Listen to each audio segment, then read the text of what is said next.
سے ہیں؟ ٹھیک ہیں، خوش ہیں؟ اللہ تعالیٰ آپ لوگ کو آباد رکھے۔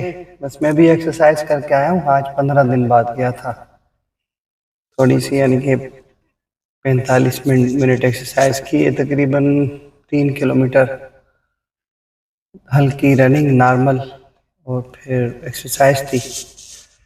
میری گنتی میں ایکسرسائز میں تو نہیں آتی میری ایکسرسائز، چونکہ زیادہ ہارڈ ہے۔ جب تک میں اپنے اوپر زیادہ ظلم نہیں کروں، مشقت نہیں کروں، تو مجھے مزہ نہیں آتا۔ یہ تو ایک جذبہ دلانے کے لیے تھا۔ ابھی میں جس مقصد کے لیے یہ ویڈیو بنا رہا ہوں وہ یہ ہے کہ بزم طاہریہ نعت کالج ہم نے کیوں کھولا تھا، کیوں، کس چیز نے مجبور کیا۔ وہ اس طرح کہ میں جب نیا جماعت میں آیا تھا، اور وہ نعت خوانی کی طرف مجھے میری ڈیوٹی مرشد کریم نے لگا دی تھی، حالانکہ میں نے کہیں نعت نہیں سیکھی۔ حضور نے فرمایا تھا کہ آپ نعت پڑھا کریں، تو وہ ایک کہانی میں بار بار بتا چکا ہوں۔ پھر جب میں نے دیکھا کہ جماعت میں دو ہی نعت خوان تھے، باقی سائیں عارف قبلہ، خلیفہ عارف صاحب تو منقبت پڑھتے تھے۔ نعت میں بھی ان جیسا کوئی نعت خوان نہیں ہے، اس میں کوئی شک نہیں ہے۔ چاہے فصیح الدین سہروردی صاحب کو بٹھا دیں یا کسی کو بھی بٹھا دیں، پاکستان کے کسی بھی نعت خوان کو۔ یہ الگ بات ہے کہ آپ لوگوں نے ان کو انٹرنیشنل لیول پہ نہیں لایا، وہ ان کو وہیں پڑھا کے ختم کر دیا۔ نعت خوان کسی پڑھنے والے میں 2-3 کوالٹیز ہوتی ہیں۔ سب سے پہلے اس کا اسٹیمنا، پھر وہ اونچا پڑھتا ہے، یا کسی کی آواز اونچی ہوتی ہے یا میٹھی ہوتی ہے۔ سائیں عارف صاحب کو یہ کمال حاصل ہے کہ ان کی آواز میٹھی بھی تھی اور اونچی بھی۔ آپ لوگوں نے قدر نہیں کی اور انہوں نے بھی قدر نہیں کی خود، کیونکہ وہ ٹھنڈے پانی پیتے تھے اور ریسٹ نہیں فرماتے تھے۔ 2 گھنٹے 3 گھنٹے ادھر سے نکل ادھر سے ادھر، جبکہ جسم کے حقوق کے ہمیں بھی پتہ نہیں تھا۔ حضور کے عالم نے ہمیں جسم کے حقوق کے بارے میں فرمایا، پھر ہمیں سمجھ آئی کہ ہاں یار آرام ضروری ہے۔ میں بھی اسی کام پہ لگ گیا تھا پھر سائیں عارف کے ساتھ، کہ یہ بہت بڑی تبلیغ ہے، مگر سب سے اچھی بات یہ ہے کہ آپ اپنی صحت کا خیال رکھیں۔ اسی لیے اب مجھے جب بھی موقع ملتا ہے میں سو جاتا ہوں۔ یہ ایک پھر دوسرا موضوع ہو جائے گا۔ میں نے جس مقصد کے لیے یہ ویڈیو بنائی وہ یہ کہ جب میں آیا اس لائن میں نے دیکھا محمد عارف بٹ صاحب تھے تو، اور قبلہ سائیں قاری عبدالرحیم صاحب، یہ 2 ہی نعت خوان تھے بس، تیسرا کوئی نہیں تھا۔ پوری کراچی کی جماعت تو انہی کی طرف دیکھتی تھی۔ سائیں عبدالرحیم صاحب تو سندھ میں بھی تشریف لے جاتے تھے، اور جو عارف بٹ تھا وہ کراچی میں تھا۔ چونکہ میری ہم عمر تھا، میرا شاگرد بھی رہا ہے کراٹے میں، تو اسی لیے تھا کا لفظ یوز کروں، تھے نہیں۔ ان کی ایک بات مجھے بری لگتی تھی کہ وہ فقیروں کو ڈانٹتے تھے، بھری محفل میں ڈانٹ دیتے۔ میں ان کو منع کرتا تھا، میں نیا تھا، ان کو کہتا تھا یار یہ اللہ والوں کے غلام ہیں، ان کو مت ڈانٹے۔ اور دوسری بات یہ ہے کہ وہ ایک اپنی اس کی ایک طبیعت تھی اپنی، جو کہ نہیں ہونی چاہیے۔ جب آپ کسی کی غلامی میں آ جاتے تو اپنی طبیعت کو ختم کر دیں، پھر ان کی طبیعت میں آ جائیں، جیسے حضور قبلہ عالم کی طبیعت مبارکہ۔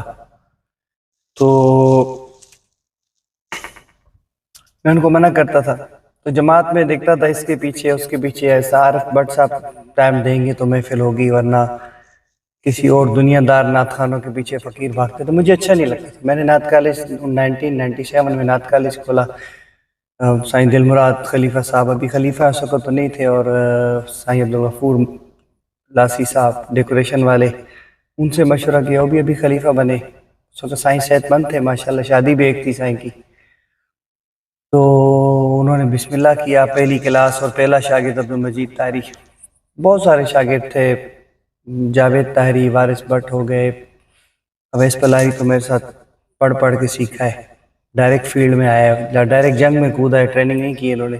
پیار علی بھی ایسے ہی ہے، امتیاز نے چند کلاسیں لیے، اور بہت سارے 300-400 شاگرد ہیں جو آن لائن بھی سیکھتے ہیں ماشاءاللہ۔ ابھی جماعت میں بعض اوقات تو اتنے نعت خوان ہو جاتے کہ مجھے فکر پڑ جاتی ہے کہ میرا نمبر بھی آئے گا کہ نہیں۔ تو اللہ تعالیٰ نے برکت ڈالی، اور ابھی بھی یہ کام چل رہا ہے الحمدللہ، آن لائن بھی چل رہا ہے، پیر بہنیں بھی ہیں، عام عورتیں بھی ہیں، سیکھتی ہیں آن لائن۔ لوگوں کا اعتماد ہے، اور 1997 سے اب تک میں نے کسی سے کبھی ذاتی مفاد حاصل نہیں کیا، نہ پیسے لیے ان سے۔ تو ہم نے تو اپنی کوشش کر دی جہاں تک ہم سے ہو سکتا تھا، ہم نے آپ کو نعت خوان دے دیے، ان کو پورے پاکستان میں متعارف کرانا، چینلز پہ لے جانا، محافل میں لے کے جانا اپنے خرچے پہ، سب کچھ کیا۔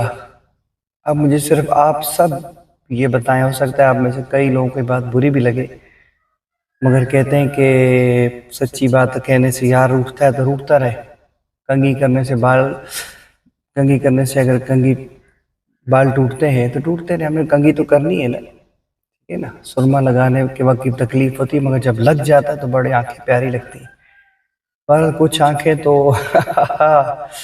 کچھ آنکھیں جو ہیں سرما کی محتاج ہی نہیں ہوتی، جس سے اللہ والے ہیں یا کئی ایسے اللہ کے بندے ہیں، وہ سرما ترستا ہوگا ان آنکھوں کو لگنے کے لیے۔ خیر بات کسی اور طرف چلی جائے گی، اس طرف جانا ہی نہیں ہے، یہ عشق کی طرف، صرف آنکھیں کھولنی ہے آپ کی کہ مجھے یہ بتائیں کہ اچھا بات یہ چل رہی تھی کہ ہم نے اپنی کوشش کی، بہت سارے دوسرے سلسلوں کے نعت خوان ہیں، وہ نعت خوان کیسے بنے کہ میری محفل کرا کے کبھی انہوں نے کلاس نہیں لی، میری جوتیاں اٹھاتے تھے، میری محفلیں کراتے تھے، اپنے آستانوں پہ مجھے لے جاتے تھے، وہ بن گئے نعت خوان جی۔ کیسا پڑھتے ہیں وہ تو ہمیں پتہ ہے نا، وہ بیوقوف بنایا ہوا ہے، آپ کی طرف دیکھا، آپ تو سونے کی وجہ سے واہ واہ کرتے ہیں، مجھ جیسے کمینے کو بھی تو سنتے ہیں نا آپ۔ تو وہ پوری دنیا گھوم رہے ہیں، میڈیا پہ ان کا قبضہ ہے، پوری دنیا وہ لوگ گھوم رہے ہیں، یہاں تک کہ وہ اب مجھے کہتے ہیں کہ یار آپ ابھی تک باہر ہی نہیں گئے، آپ چینلوں پہ نہیں آتے۔ یہ کوشش تو آپ لوگوں نے کرنی نا، ایک کامل پیر کا غلام، ایک اتنی مرشد کے نالے نے پاک کے صدقے عزت ہو، قابلیت ہو، سب فقیر ہو، میرے نعت خوانوں کی بات کر رہا ہوں میں، آپ کو اپنا پتہ ہوگا، وہ کسی کے دروازے پہ کھڑا ہو، کسی چینل والے کے یا کسی کی منت کرے کہ مجھے بلاؤ، اتنی بری بات ہے۔ اب مجھے آپ پورے فقیر سارے بتائیں کہ آپ نے کہاں تک کوشش کی اپنے نعت خوانوں کو آگے لانے کے لیے، یا آپ کی انا آپ کو چھوڑتی نہیں ہے، آپ ان کو آگے لائیں، یہ دوسروں کو آگے لائیں گے اور یہ سلسلہ چلتا رہے گا، اور آپ کو بھی اللہ آگے لے جائے گا انشاءاللہ، اور اگلا جان تو آپ کا اچھا ہوگا ہی ہوگا، یہ جب تک یہ سلسلہ چلتا رہے گا۔ نہ سائیں عارف صاحب نے باہر کوئی محفل کی، عارف پڑھ تو ویسے ہی کسی چکر میں آ گئے، قاری عبدالرحیم صاحب پڑھ کے ختم ہو گئے۔ سائیں عارف جیسا بندہ، اتنا قابل آدمی، اتنا پیارا، اونچا، میٹھا، اور اتنی دیر پڑھنے والا بندہ پڑھ کے ختم ہو گیا۔ ان سے آپ اگر کام لیتے، ان کو باہر بلاتے، سائیں قاری عبدالرحیم صاحب کو بلاتے، بے عمل لوگ، بہت سارے بے عمل لوگ، مولوی، مفتی، نعت خوان، وہ گھوم رہے ہیں پوری دنیا۔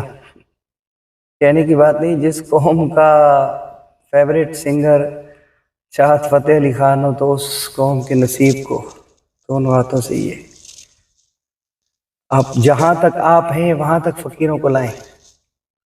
آپ کا اپنا پڑھنا، آپ کا اپنا تبلیغ کرنا کچھ اور ہے، جن کو نبی پاک صلی اللہ علیہ وسلم نے چنا ہے، مرشد کریم ان کو پسند فرماتے ہیں۔ ابھی آپ کے پاس نعمان طاہری صاحب ہیں، ہمارے بھائی ہیں، سروں کو سمجھتے ہیں یار، ہم نے تو کبھی باجی کو نعت خوانی کے حوالے سے ہاتھ ہی نہیں لگایا۔ فہد بھائی ہیں سروں کی، اس کو میں مذاق میں میرا بھائی ہے، سروں کی نانی کہتا ہوں، ان کو سب سمجھتے ہیں، ماشاءاللہ۔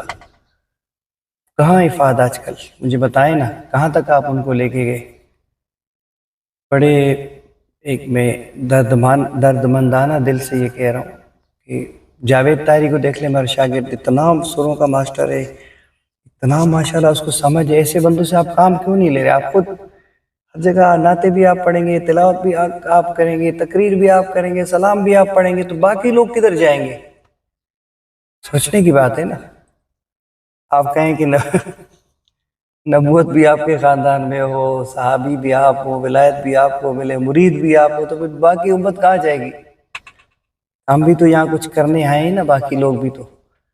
آپ کی اللہ تعالیٰ نے جو ڈیوٹی لگائی، آپ اس ڈیوٹی کو پوری کریں۔ دیکھیں، مجھے نعت نہیں آتی تھی، 97 میں نے سکھانا شروع کیا، لوگوں کے آگے لائے، میرا لب مجھے کہاں لے آئے، جہاں بھی ہوں میرے پورے خاندان میں اتنی عزت کسی کو نہیں ملی جتنی مجھے اللہ نے دی میرے پیر کے صدقے، کیونکہ میں اپنے مرشد سے مخلص ہوں، اپنے آقا علیہ السلام سے مخلص ہوں، اور ان کی امتیوں سے مخلص ہوں۔ مجھے جو کچھ آتا ہے میں آسرا ہی نہیں کرتا ہوں، میں اس کو سکھانا شروع ہو جاتا ہوں، یہاں تک کہ آخری بات پھر 10 منٹ سے اوپر ہو گئے کام، میری کمر کے درمیان میں بڑا دانا تھا، تو ڈاکٹر نے کہا آپریٹ کریں گے، مگر آپ کو 3 سے 4 دن کمر ایسے آپ ٹیڑھی نہیں کرنی، ورنہ یہ ٹانکے کھل جائیں گے۔ وہ میں فوٹو بھی کہیں شیئر کر دوں گا ساتھ، کہیں پڑا ہوگا میرے پاس۔ اسی ہاسپٹل کے میں باہر جب نکلا، آپریٹ ہوا تھا، سیدھی کمر کی ہوئی تھی، فوجیوں کی طرح پھٹا باڈی، لکڑی کی طرح ان کی کمر ہوتی ہے نا فوجی ہمارے بھائیوں کی، اکڑ اکڑ کے بیلٹ ٹائٹ باندھ کے۔ میں نے باہر دیکھا کہ اسی ہاسپٹل کے پارک میں بچے کلابازیاں کھا رہے تھے، گولاٹیاں جس کو بولتے ہیں نا۔ میں چلا گیا، میں نے ان کو کہا بیٹا ایسے نہیں لگاتے، بولا پھر چاچو آپ کو آتی تو آپ بتاؤ۔ اب میں نے ان کو وہ جو بوسوں کا جو مجھے آتی تھی، میں نے ہوا میں بھی ان کو مختلف طریقے سے بتا رہا تھا۔ قدرتی اچانک اتفاقاً وہ ڈاکٹر صاحب کو کال آئی، اور وہ بات کرتے کرتے فون لے کے ہاسپٹل کے پارک میں آ گئے۔ باہر آئے تو انہوں نے مجھے دیکھا، ان کی آنکھیں پھٹی کی پھٹی رہی کہ یار اس بندے کو تو میں نے کہا تھا کمر ٹیڑھی نہیں کرنی، اور یہ کلابازیاں کھا رہا ہے۔ لیکن مجھ سے مجھے گوارا نہیں ہوا کہ میرے پاس جو کچھ ہے وہ وقت ضائع ہو، میں اس کو آگے تک جہاں تک میں ہوں میں آپ کو لے جاؤں گا، آپ ہمارا ہاتھ پکڑیں، ہمیں آگے لے جائیں۔ ہم نہیں چاہتے کہ سائیں عارف قبلہ عارف صاحب، قاری عبدالرحیم صاحب کی طرح ہم پڑھ کے ہی ختم ہو جائیں۔ ہمارے پاس مرشد کریم کی نگاہ کرم ہے، روحانیت ہے، سب کچھ ہے، ہم سے آپ کام لیں، ہمیں باہر ہماری محفلیں کرائیں۔ حیران کن باتیں بہت ساری کرنے کی نہیں ہیں، کئی بندوں کو چپتی ہیں میری باتیں۔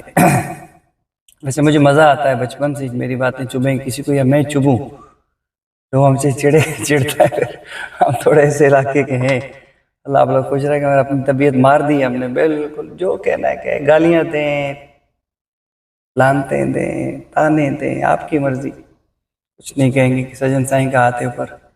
بہرحال جو میں نے پیغام آپ کو دیا اس پہ سوچیں آپ سب، اسپیشلی جو ہمارے پیر بھائی باہر ہیں دنیا میں، پاکستان میں بھی، جہاں جہاں پہ جس چینل پہ آپ کی پہنچے، اپنے فقیروں کو بلائیں، اپنے فقیروں کو بلائیں۔ آپ بہت آ چکے ہیں، بہت دیکھ لیا دنیا نے آپ کے چہرے کو، اوروں کو، نئے لوگوں کو لائیں، اللہ تعالیٰ آپ کو عزت دے گا۔